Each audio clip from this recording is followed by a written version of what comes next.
Jako, że tak powiem, obowiązek byłego prelegenta mam przyjemność przedstawić dzisiejszego przedstawiciela, naszego dobrego przyjaciela Will'a Coxa, znanego komputerowca, który jest również...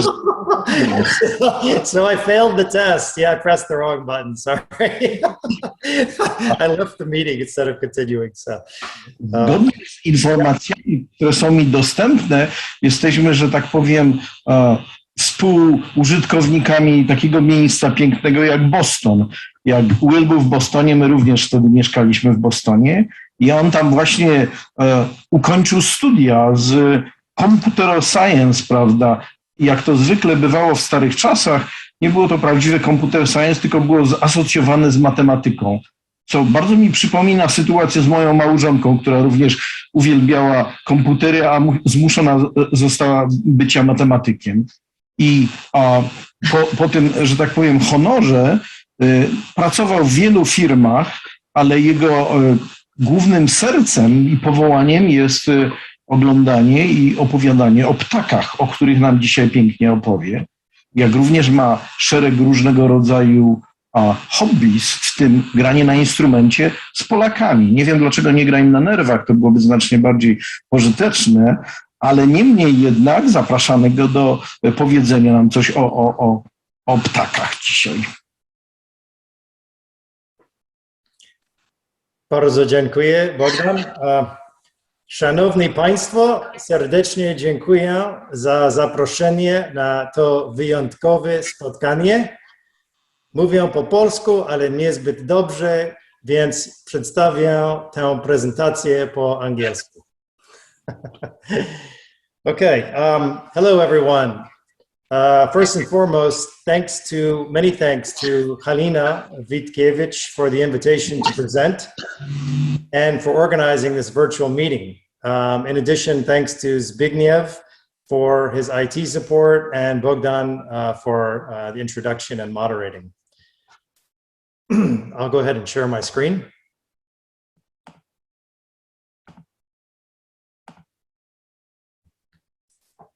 Okay, I need to make a few adjustments here with the audio. Let's see, so. Okay, I'm sharing sound. Excellent. Okay, let's get started. Can everyone see this first slide about birdsong? Yes. It looks good. Excellent. Excellent. Okay. So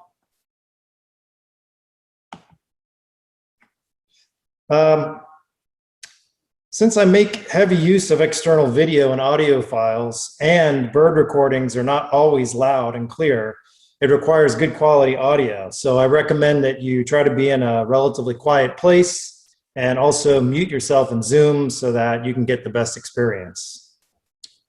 To start, I'd like to introduce myself and how it is that I became fascinated with birds. I have my bachelor's degree in computer science, and I'm a software engineer by profession. So as a disclaimer, I'm not an ornithologist, a biologist, or linguist, just an enthusiastic observer of birds, otherwise known as a birder. I started birding over 20 years ago, mostly because I walked to work every day through the Boston Public Garden, the lovely place in this photo. I started noticing the birds there along the way, and also people with binoculars craning their necks, looking up into these tall trees. So it sparked my curiosity. By the way, Boston Public Garden is listed on Google Maps as a quote unquote tranquil 19th century urban park. So it's no wonder the birds like it there. You may or may not recognize this as the north section of Torrey Pines State Reserve. I was previously a docent at the reserve where I performed a monthly bird count in the north part of the reserve. That data is made available for research purposes. So like amateur astronomers, birders can also very much make a contribution to the science. I have also done several Audubon Society Christmas bird counts in both Boston and San Diego. What is a Christmas bird count? Well, prior to 1900, hunters took part in a holiday tradition called the Christmas side hunt. Teams would compete against each other who could bring in the most birds. Starting on Christmas Day 1900, Frank Chapman, an ornithologist and early officer in the newly formed Audubon Society, started an alternative called a Christmas bird census, where groups from cities throughout the US and Canada would count birds instead.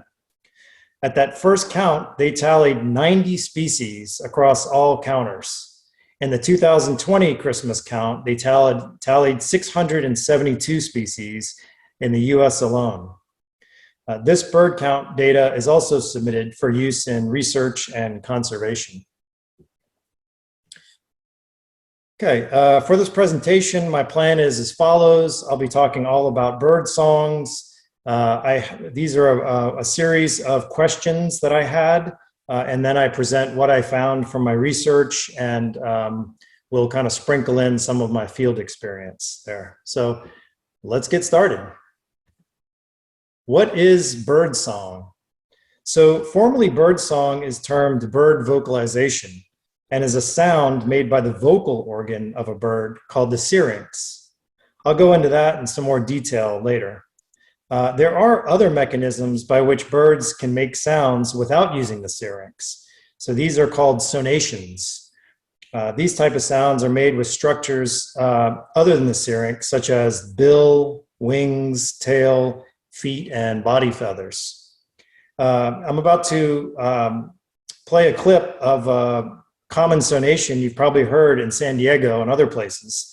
When taking off and landing, mourning doves' wings make a loud whistling that they think may help startle predators or warn flock mates. Okay. So here is the mourning dove, and here is the sound from the wings.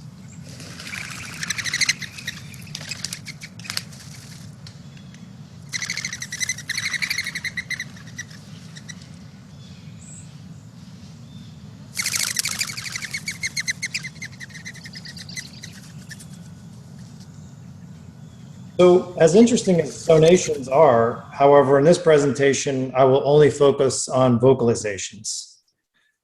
And bird vocalizations are typically of two types, songs and calls. The difference between songs and calls is not always precise. However, there are some general guidelines. Songs are relatively complex vocalizations associated with marking, defending territory, courtship, and mating, and usually delivered by males from prominent perches. Whereas calls are relatively simple vocalizations, typically associated with alarms and keeping in contact. So now I'll play an example of each. First, the song. This is a red-winged blackbird, a bird that you can spot in just about any lake or reservoir around San Diego.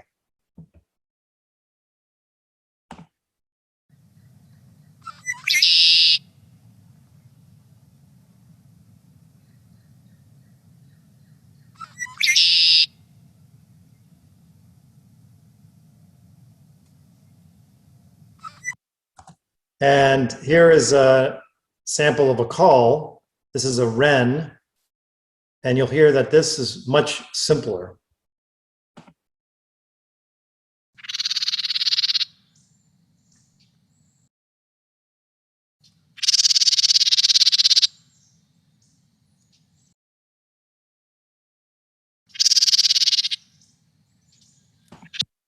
Wrens make an amazing amount of sound given their small body size. Okay, so how do birds vocalize? Birds, like humans, have evolved a breathing system that also facilitates making sounds.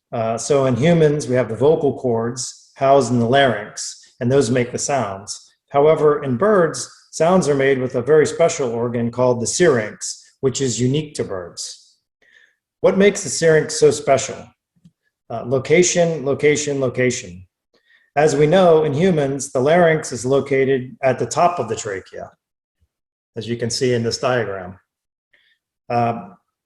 While features of the syrinx, such as location, vary widely across bird groups and even sexes, in songbirds, which I'll define more precisely in a moment, the syrinx is tracheobronchial, or at the base of the trachea, between the trachea and the bronchi.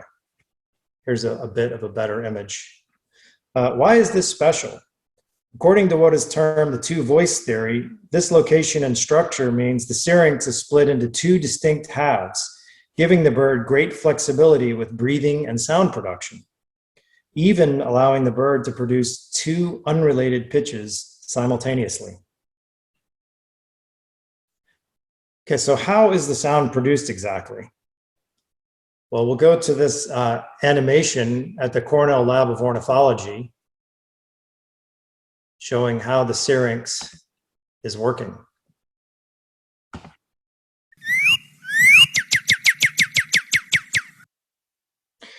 Similar to the human larynx, sound is produced through the interaction of airflow and self-oscillating valves. The bird forces air past membranes that produce sound waves, and the syrinx resonates those sound waves. Through the use of these syringeal muscles and breath control, the bird can control both pitch and volume. So I'll play it again, and you can see these self-oscillating valves moving on either side.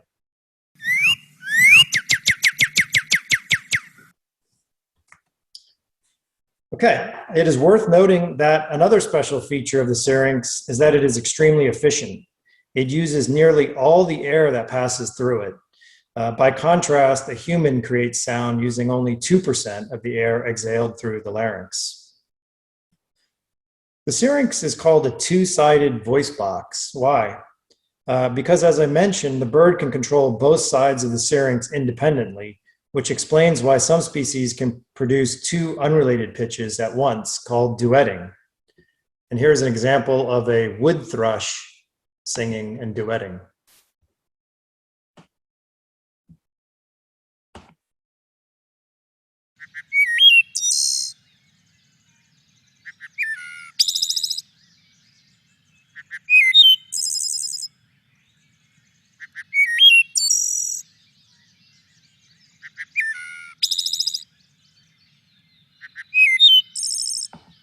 So some songbirds that sing long, continuous phrases do so by breathing in and out while singing, which is facilitated by the dual nature of the syrinx.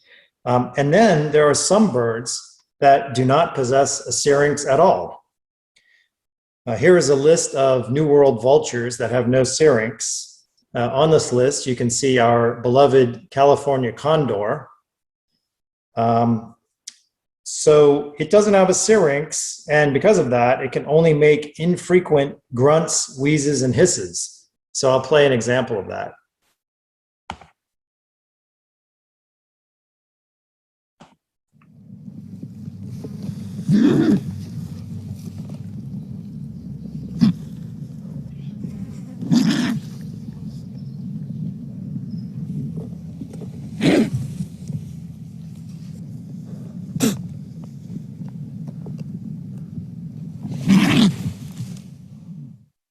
Okay, so are these vocalizations learned or innate? To help answer this question, it's helpful to view the taxonomy phylogeny of birds. I should say that there is some debate about the classification of birds, but it seems to be getting clearer as new fossil and molecular evidence emerges. In the taxonomy, the class Aves is currently divided up into 23 orders, 142 families, 2,057 genera, and 9,702 species. For the purposes of this presentation, I will focus on the songbirds, which belong to the order Passeriformes. You can see the classification here, which comes from the Latin passer, meaning sparrow, and formis, meaning shaped. This order includes more than half of all bird species. Passeriformes is also known as passerines. Passerines are distinguished from other orders of birds by the arrangement of their toes, which facilitates perching.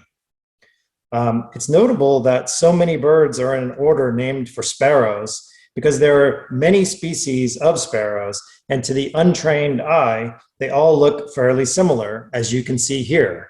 These are all different species. In birding circles, one may ask, what bird was that? And after seeing yet another sparrow that looks like all the other ones, one may just answer an LBJ, which stands for a little brown job. Okay, there are 3 suborders in Passeriformis, and we're going to concentrate on the last 2 here, the subassines and the assines. So assines are known as the true songbirds. They learn their songs, and their song abilities are the most highly developed.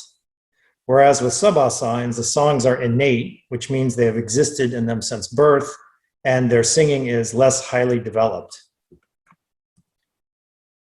As you can see here in the diagram, the main distinction between the 2 suborders is in the muscular attachments to the syrinx, located where the trachea branches off to the lungs.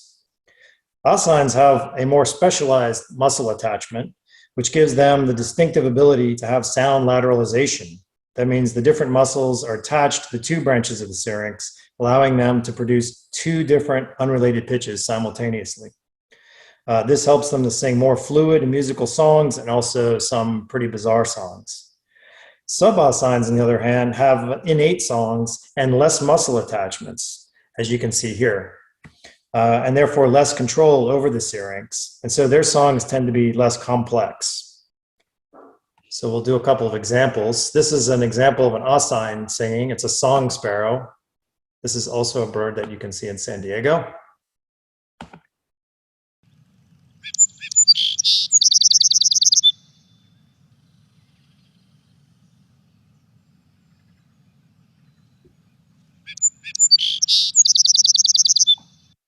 And an example of a subassine. This is a black phoebe, another common backyard bird in San Diego.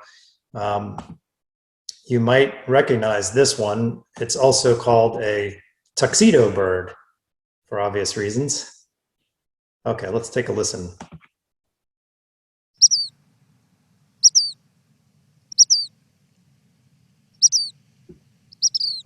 You can hear that it's much simpler. However, some subassines are exceptional and based on research show the ability to learn. The 3-wattled bellbird breeds in the mountains of Costa Rica, and during the breeding season, it can be heard making a loud bonk call, which is so loud it's audible to humans almost a kilometer away, one of the loudest bird calls on Earth. Each year, the call changes slightly, altering over the life of the bird based on calls it hears and learns from other bellbirds. So let's take a listen.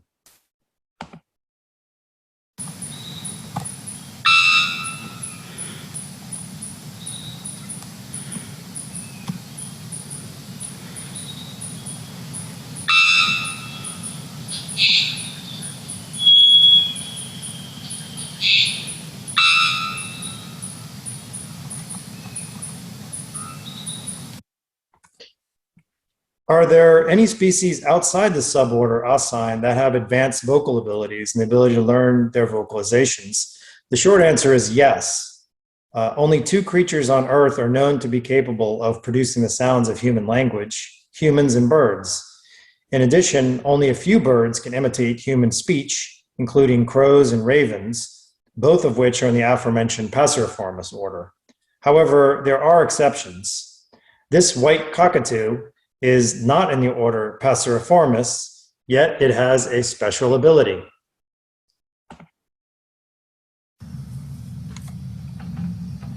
Oh, chodź.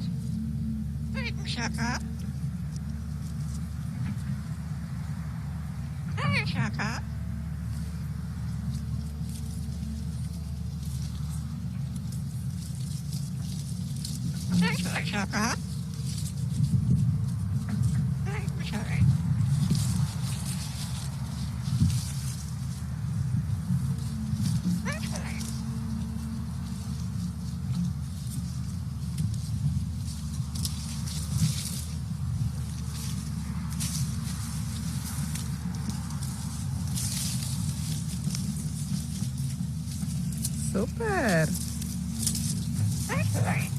Daj buziaka. Cześć, Poli. Cześć. Daj buziaczka.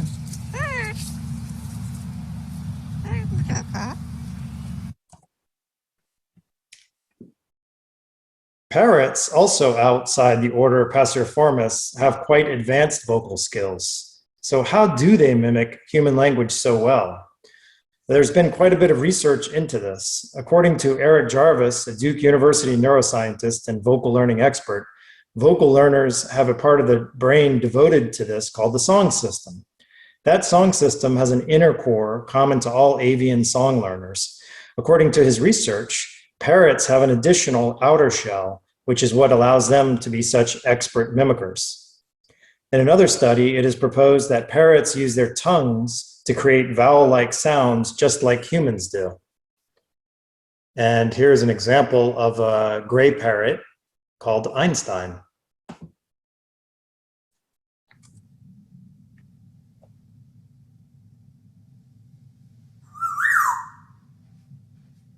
How are you this morning, Einstein? Welcome to see you. Okay. Good morning. Some cantaloupe. Do you want cantaloupe this morning? I'll get you some water. I'm getting you some water. There's some bread. There you go. You get more than just bread and water, huh? There are even others with these advanced vocal abilities. Here is Mischief, the white-necked raven.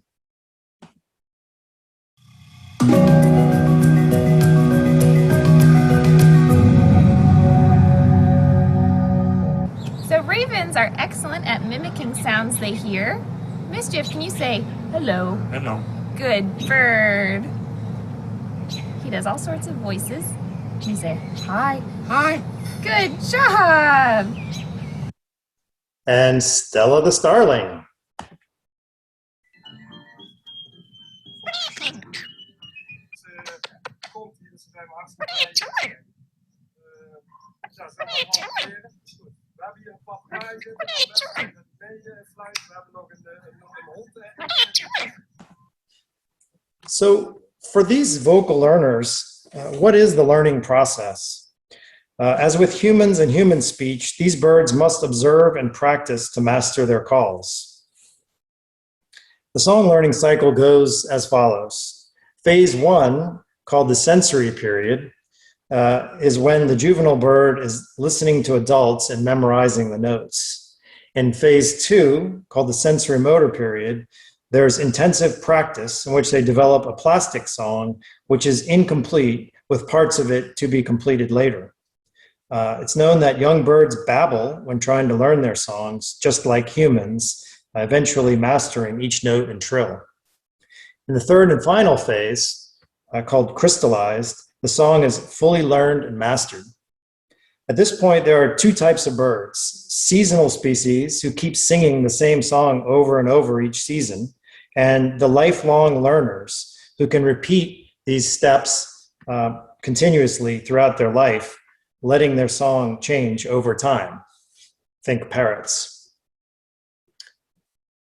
So do birds have geographical accents like humans or dialects? According to the Cornell Lab of Ornithology, the answer is yes. This has been observed, and it is thought that geographic isolation, such as being separated by a large body of water, causes song variation in populations of the same species. The local dialects are then passed on to the next generation when young birds hear their elders repeating the dialect. Over many generations, the same species can sound quite distinct from one another, even if only living over on the next mountain. Okay, so who is doing this vocalizing? Well, again, it turns out to be about location, location, location. In temperate climates, or those without extremes of temperature and precipitation, it's mostly males that sing and females using shorter, simpler calls. However, in the tropics, the region of Earth surrounding the equator, females do sing and have been known to perform together in what is known as duetting. And as we mentioned earlier, in songbirds, juveniles do sing. However, while they're learning, they may babble. Why are birds vocalizing? So we know it takes great energy and effort for them to vocalize, and also can make them easier to find by predators. So why are they doing it? One reason is territory. Some birds have quite large territories that they must defend, so vocalization provides a non-violent way to communicate power and perhaps a warning to others. Roadrunner couples, we know, defend a territory that can measure up to 1,600 meters in diameter. And mockingbirds defend a breeding territory of about 4,000 to 8,000 square meters, with a feeding territory that is generally smaller. Next to our house, we have a northern mockingbird who was serenading us day and night. He has these amazing singing abilities and is kind of chubby, so we nicknamed him Pavarotti. Northern mockingbirds are in the family Mimidae. This family includes birds with excellent powers of mimicry. They have been known to imitate car alarms and even other birds around them. Okay, so I'm going to turn down my volume here because there's a known audio issue with this clip first, and then I'm going to play something from Pavarotti. This is a recording that I made a few weeks back here in our backyard.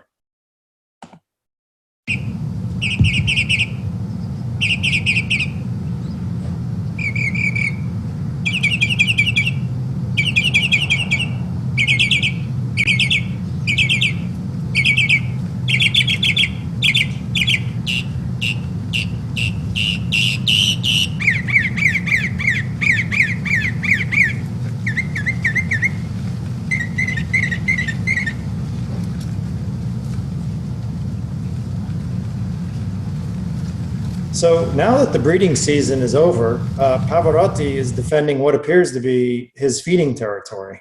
We know this because we're outside the breeding season, and by observation, we've seen him principally singing from a very specific area. This is our property here, and this is our neighbor's property. And he really is only singing at two trees that we've observed, this tree, and they're only 60 meters apart. Occasionally he'll go over to this tree. So you can see that the feeding territory is quite a bit smaller than the breeding territory. Sex. This is also another prime motivator for bird vocalization. This includes courtship and mating. It is said that testosterone levels are highest in males with the increasing spring sunlight, and that's been correlated to increased vocalizations. And then there's the day-to-day issue of safety. So these are vocalizations such as warning others of a lurking predator or keeping in contact with others in the flock. So a very common question is, why do mockingbirds sing both during the day and at night? It seems that it would be a disadvantage as it would attract predators, and it takes a whole lot of energy. So many have heard this sound at night, and some may have wished that it would go away.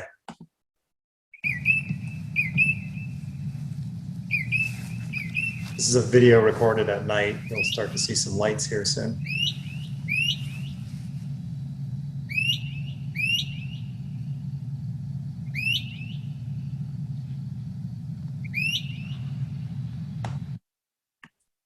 Right, so I do not suggest killing any mockingbirds. So we don't really know why mockingbirds are singing all night long, but there are some ideas. One explanation is that it's quite important for birds to be heard loudly and clearly to properly defend territory or find a mate. With increasing amounts of noise pollution in our world, birds are singing when it is relatively quiet to increase their defending and mating powers. Okay, let's talk about the relationship between birds and humans. The reason I put bird before human in this slide is that the fossil record suggests modern birds originated about 60 million years ago. Given that early humans first appeared around 2 to 3 million years ago, They've been here a lot longer than we have, so just maybe we have something to learn from them.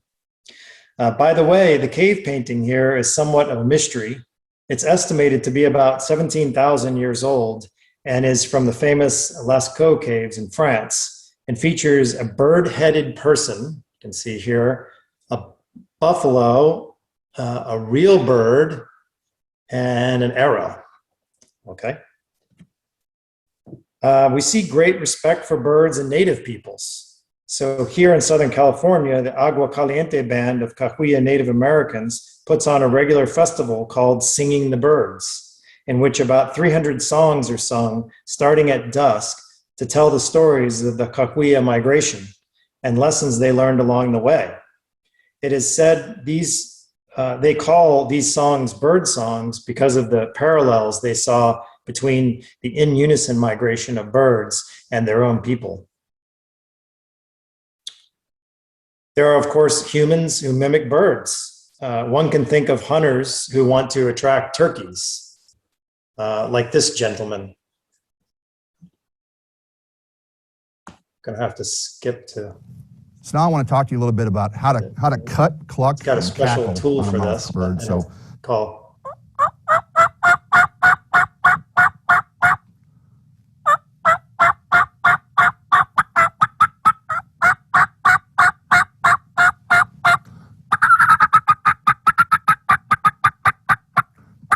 Okay, that looks like fun.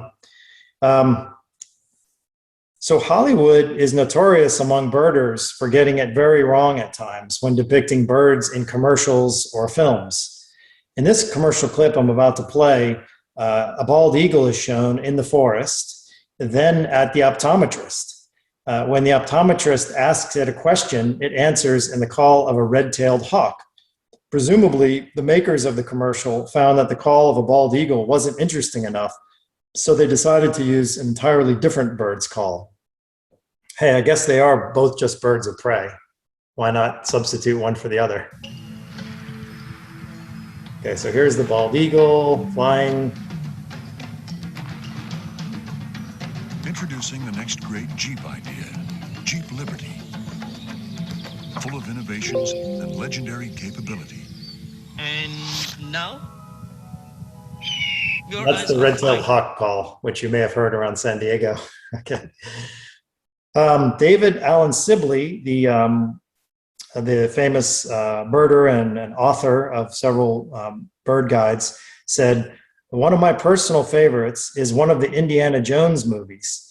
The opening scene in a steamy tropical jungle includes the sound of a displaying male willow ptarmigan, which is a bird of the Arctic tundra, shown here."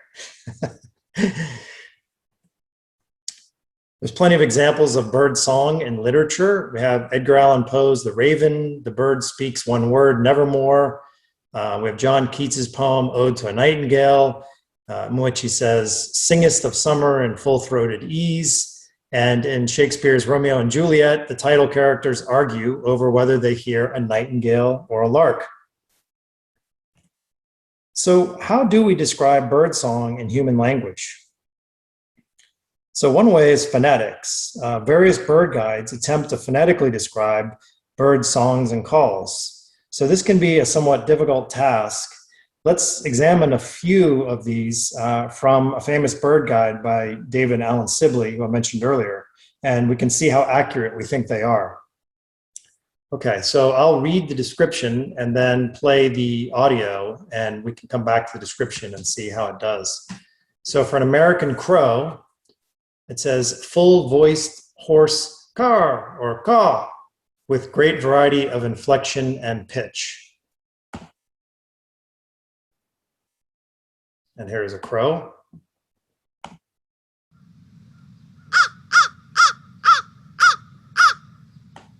Okay, that seems pretty accurate. Caw, caw, caw. For a mourning dove, a song, a mournful hooting. Wah, coo, coo, coo. Often mistaken for an owl by inexperienced listeners. Let's take a listen to this. There's the mourning dove.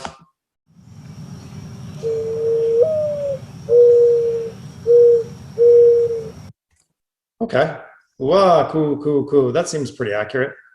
Now, we'll take a turn to some more mnemonic type devices that you'll often see in bird guides, where people will try to associate a phrase with the sound. And some of these can be quite fanciful, so a little bit of a stretch. So let's see, this is a California quail, which you can see here in San Diego. That's the quail. And here's the song we want to listen to.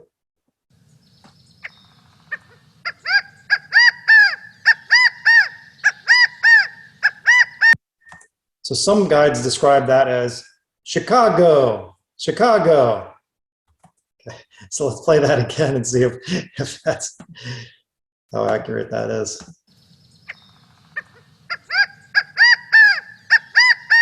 Okay, guess that seems to work.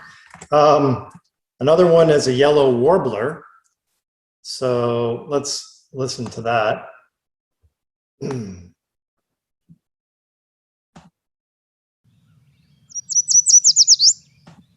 Okay, and that is described as sweet, sweet, sweet, I'm so sweet. Okay.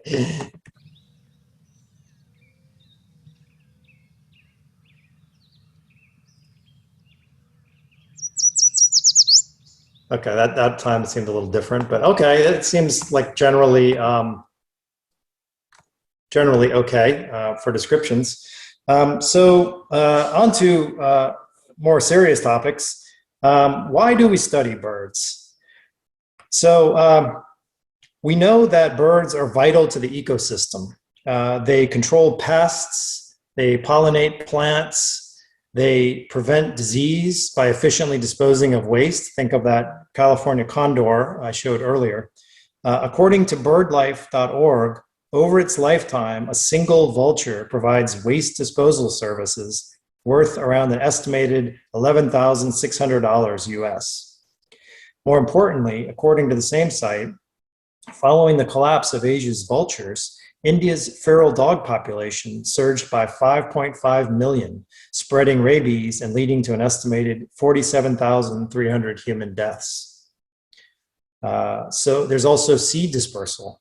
Birds are bringing plants back to ecosystems that have been destroyed. So we can see that we want to make sure birds are around and are thriving. So how do we do that? How do we know that they aren't disappearing?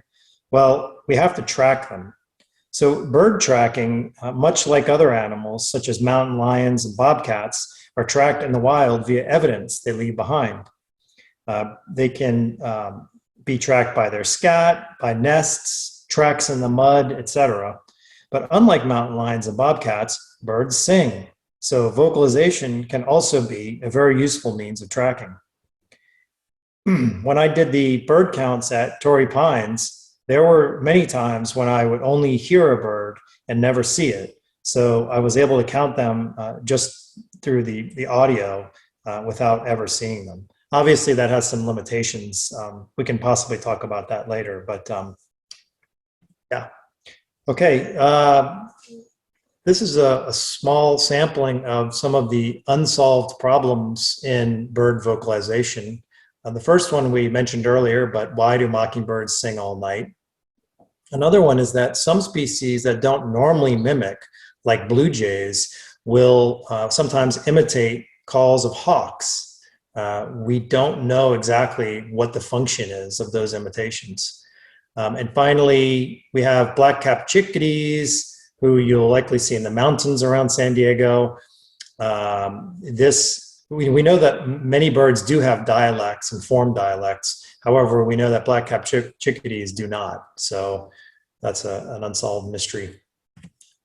And included a few fun facts here. So how many bird species are there in the world? 9 to 10,000. Are there birds on every continent? Yes. Are there places without any birds? No. Most number of English words known by a bird, estimated to be 950 by Nkisi, the talking gray parrot. And any birds that don't make any sounds? No. All produce sound, some more than others. Okay, and for a grand finale, if you haven't yet had a chance to view a David Attenborough narrated nature video about birds, I highly recommend them. There are many variations, but his Life of Birds series is well worth a watch. In this short segment, he showcases the phenomenal abilities of a superb lyrebird, which is an Australian songbird. So take a listen.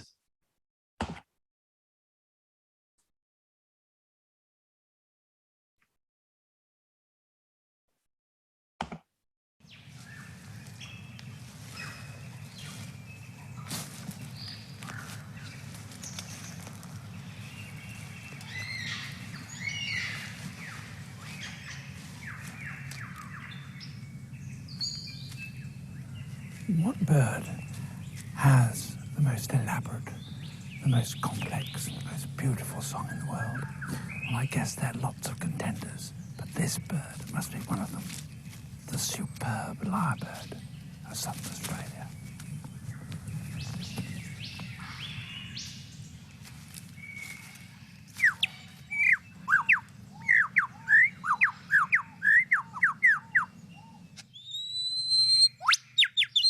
He clears a space in the forest to serve as his concert platform.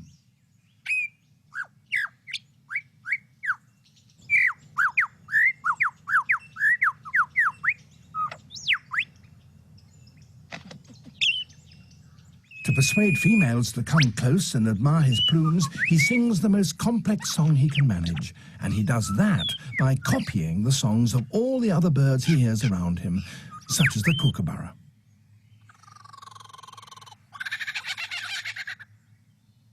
It's a very convincing impersonation. He can imitate the calls of at least 20 different species. He also, in his attempt to outsing his rivals, incorporates other sounds that he hears in the forest. That was a camera shutter.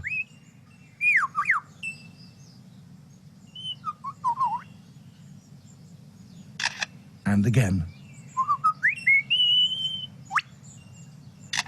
And now a camera with a motor drive.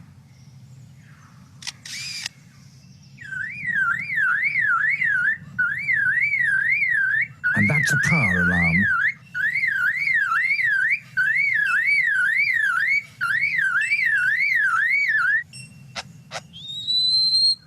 And now the sounds of foresters and their chainsaws working nearby.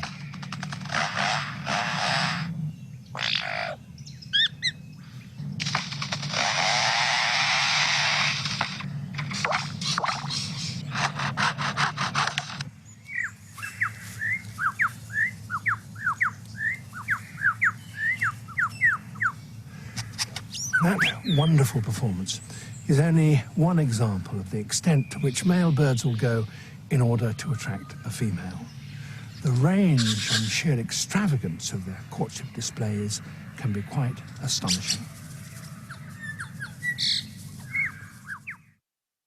Wow, I've watched that video quite a few times, and it's always amazing every time I watch it. So, okay, that's the end. Koniec. Dziękuję. Thank you. Thank you all. That was great. Really, really nicely done. Very nice.